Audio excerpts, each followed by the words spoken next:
Bismillahirrahmanirrahim. Assalamualaikum warahmatullahi wabarakatuh. Kembali lagi di channel AW Sunandar.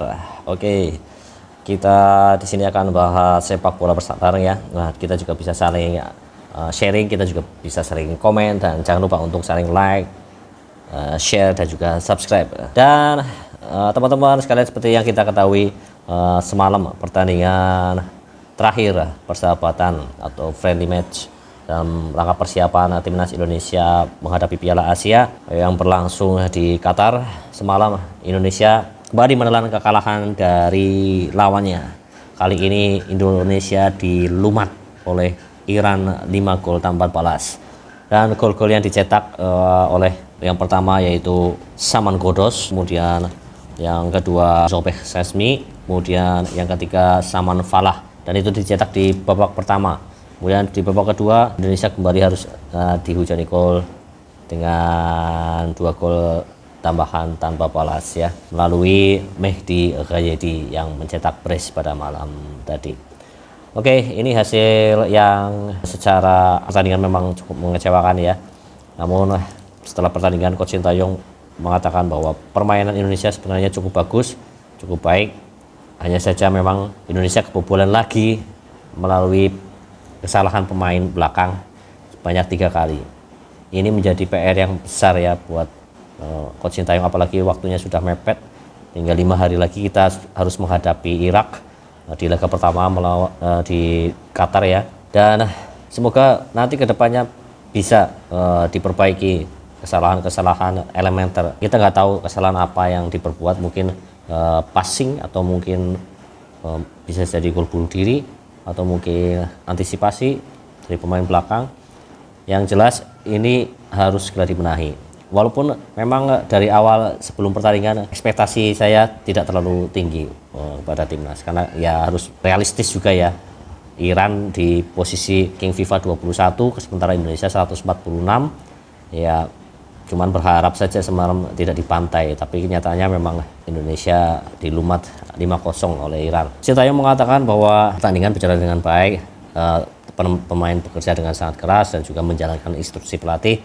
Hanya saja memang kesalahan kembali dilakukan oleh pemain-pemain belakang kita. Dan kemudian mengatakan nanti lawan-lawan di Piala Asia di grup D itu ada Irak dan juga Jepang yang position ball-nya bagus. Dan itu yang akan menjadi pelajaran buat Coach Sintayong dan juga pemain-pemain timnas Indonesia yang didapat dari pertandingan semalam ya melawan Iran ya.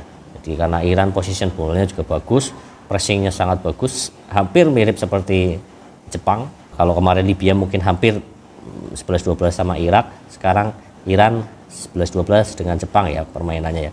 Karena di Asia sendiri Iran merupakan unggulan ketiga ya, setelah Jepang, Korea Selatan, dan juga kemudian Iran.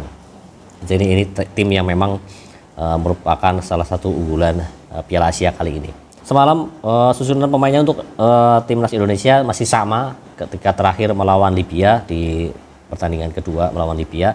Kipernya Enando Ari, kemudian di belakang ada 3 diplot Ekan Bako, Jordi Amat, dan Rizky Ridho. Kemudian Pratama Arhan di kiri, di wingback kiri, kemudian Yakub Sayur di wingback kanan, di tengah gelandang bertahan Justin Hubner dan juga Ivar Jenner mengatur tempo serangan, dan di depan masih Marcelo Ferdinand, Rafael Strike, dan juga Witan Sulaiman di posisi penyerangan ya. Kita hanya bisa menerka-nerka di sini karena pertandingan tertutup. Permainan timnas kita nggak tahu statistiknya, ada tembakan ke gawang atau corner atau suatu peluang yang mengancam gawang lawan ya, Iran ya. Karena kalau ini tercipta saja 1 atau 2 peluang, ini berarti sudah secercah harapan untuk timnas kita ke depannya saat menghadapi tim yang jauh levelnya di atas kita.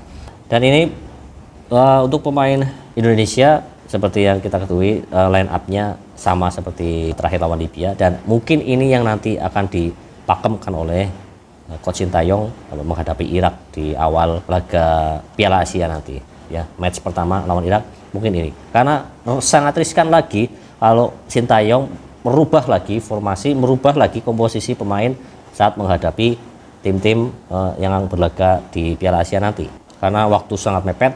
Jadi mungkin yang dirubah ya mungkin komposisi pemain bisa sedikit, tapi 1-2 saja sih yang mungkin yang sampai semalam itu mungkin melakukan kesalahan lagi, mungkin itu bisa dievaluasi. Tapi kalau merubah formasi, taktik dan sebagainya mungkin akan sangat beresiko di match pertama. Nanti dirubah, pemain akan kembali harus adaptasi lagi, harus mengulang lagi ya, kecuali dengan pakem yang sebelumnya sudah dipakai seperti formasi 4-4-2 atau 4-2-3-1 atau 4-3-3 ya, itu mungkin masih bisa berjalan ya. Dan yang menarik di sini, pelatih dari Iran menuturkan bahwa di menit ke 35 pemainnya cedera, tapi sampai menit akhir pemain tidak memasukkan pemain pengganti.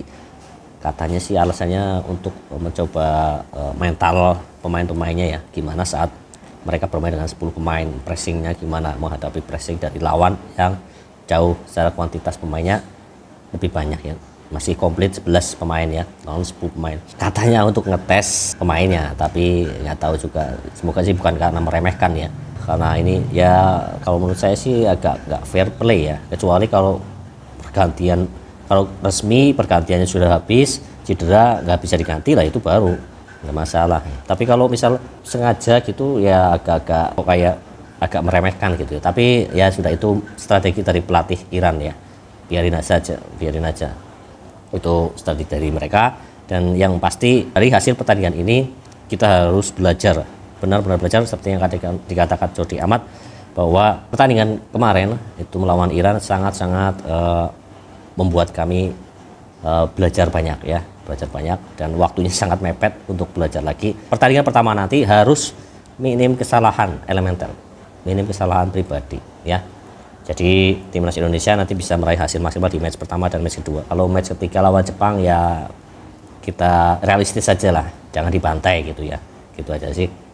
Oke, sekian dari AW Sunandar. Sekali lagi tanpa ada caci maki, tanpa ada hujatan, dan yang penting good football for Indonesia. Sekian, assalamualaikum warahmatullahi wabarakatuh. Goodbye.